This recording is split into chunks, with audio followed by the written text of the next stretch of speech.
Hello friends, welcome to my channel. और करते हैं आज के पॉडकास्ट की शुरुआत। और आज हम बात करेंगे मैडम की। जी हाँ, मैडम और जनाब की जो दिली इच्छा थी, जो ख्वाहिश थी, वो फाइनली पूरी हो ही गई। कौन सी ख्वाहिश, मैं बताती हूँ। आपको तो याद ही होगा, जब इनके फादर हॉस्पिटल में एडमिट थे जनाब के, तो जनाब एक एयरबीएनबी में रहते थे। और जनाब ने ये अनाउंस किया था कि जब वो छोड़ रहे थे, जब उनके फादर जब डिस्चार्ज हो रहे थे, तो मैडम और जनाब दोनों ने कहा था, हम इस एयरबीएनबी को बहुत मिस करेंगे, हम इसे बहुत ज़्यादा मिस करने वाले हैं। यहाँ हमने 40 दिन बिताए हैं, ये हमारा दूसरा घर बन गया है, हमारा तो मन ही नहीं कर रहा है इसे छोड़ के जाने का। तो फिर क्या था, हाँ, इनके भगवान ने सुन ली और सुनते ही इनके तथास्तु बोल दिया। अब वो तथास्तु कैसे बोला, ये आपको मैडम के नए व्लॉग से पता चलेगा।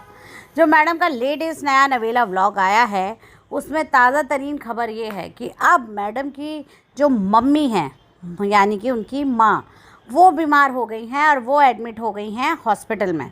सेम कोकिलाबेन हॉस्पिटल में वो एडमिट हैं। और क्योंकि अब मैडम की मम्मी एडमिट है, तो उनका ख्याल मैडम रखेंगी। जैसे जनाब के फादर एडमिट थे, तो जनाब घर छोड़ के एयरबीएनबी में बस गए थे, वैसे ही अब मैडम ने किया है। वो भी घर छोड़ के एयरबीएनबी में आ गई हैं और वहाँ से वो अपनी मदर का ख्याल रख रही हैं। और उस एयरबीएनबी में मैडम, जनाब और उनका बेटा प्लस उनके वो अय्या भैया वापस आ चुके हैं। वो 3-4 लोग एयरबीएनबी में स्टे कर रहे हैं। किसी ने सही कहा है कि आप शिद्दत से जिस चीज़ को मांगो, सारी कायनात मिलके उस चीज़ को आपको मिलाने के पीछे पड़ जाती है। अब आप खुद ही देख लीजिए। इसीलिए कहते हैं ना कि जो बुरी यादें होती हैं ना, उन्हें हमें पीछे छोड़ देना चाहिए। उनको याद करके या उनके साथ में लेके नहीं चलना चाहिए।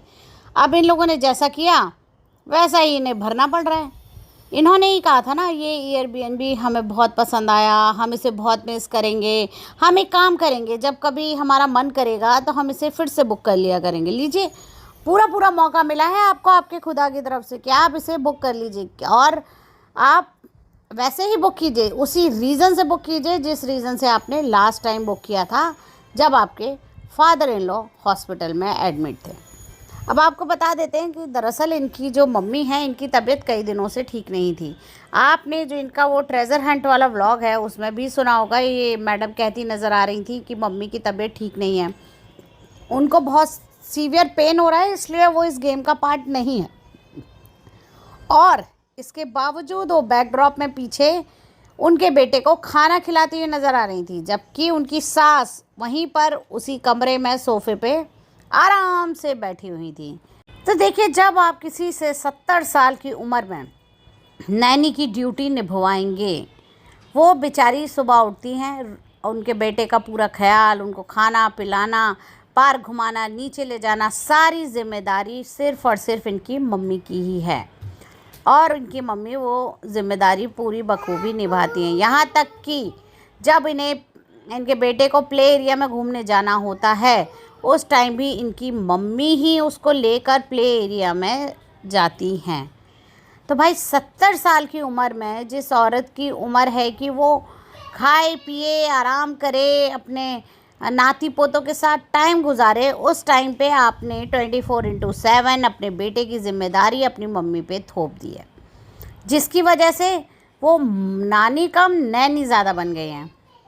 अब ऐसे में जाहिर सी बात है, तबीयत ख़राब होनी तो बनती है, क्योंकि एक बच्चे को ना तो पूरे 24 घंटे देखभाल की ज़रूरत होती है, और उसके साथ आप खुद का ख्याल रखना कहीं भूल जाते हो। तो ऐसे में, और आए दिन कभी मैडम हॉस्पिटल में होती हैं, कभी वो कहीं और किसी काम से बाहर होती हैं।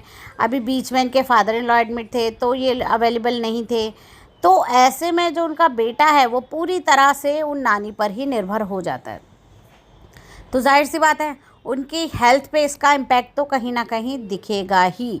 और वही हुआ कि उनको हॉस्पिटल तक पहुंचना पड़ गया, उनकी हालत इतनी ख़राब हो गई। खैर, मैडम के अकॉर्डिंग उनकी तबीयत कोई ज़्यादा सीरियस नहीं है, कुछ ऐसा उनकी रिपोर्ट्स में नहीं निकला है जो कि वरी करने वाली बात हो।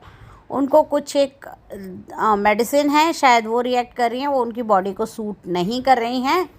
पहले वो जल्दी डिस्चार्ज होने वाली थी, पर क्योंकि एक और कोई मेडिसिन डॉक्टर ने प्रिस्क्राइब की जो उनको सूट नहीं की, जिसकी वजह से उन्हें लूज़ मोशन होने लगे, तो उन्हें 3 दिन एंटीबायोटिक पर फिर हॉस्पिटल में ही रहने को कहा गया, ताकि वो एंटीबायोटिक का कोर्स पूरा हो और उसके बाद डॉक्टर उन्हें डिस्चार्ज करेंगे। मतलब 5-7 दिन वो हॉस्पिटल में गुजारने वाली हैं या गुजार चुकी हैं, क्योंकि मैडम का कहना ये था कि उनकी तबीयत 13 तारीख को ख़राब हुई थी। इसीलिए कहते हैं, इसीलिए देखिए, पहले भी मैडम अपने व्लॉग में कहती थी कि अभी मैं ठीक फ़ील कर रही हूँ, अभी मैं अच्छा फ़ील कर रही हूँ, पर एक ऐसा वक्त भी आएगा जब मैं फिर से बीमार होंगी। अरे तो आपको ऐसी बातें क्यों करनी है? आपको ऐसा मैनिफेस्टेशन क्यों करना है? आपको ऐसा अपनी ज़बान से बोलना ही क्यों है? तो लीजिए, आप मैनिफेस्ट कीजिए और आपकी सारी ख्वाहिशें पूरी होती जाएंगी। तो चलिए, आप लोगों को तो वैसे भी हॉस्पिटल जाना, हॉस्पिटल आना और एयरबीएनबी में रहना बहुत पसंद है, तो आप अपना ये टाइम अच्छे से एंजॉय कीजिए। चलिए, आज के लिए इतना ही। फिर मिलेंगे आपसे अगले पॉडकास्ट में, और आपका इस पे क्या कहना है हमें अपनी राय ज़रूर दीजिएगा।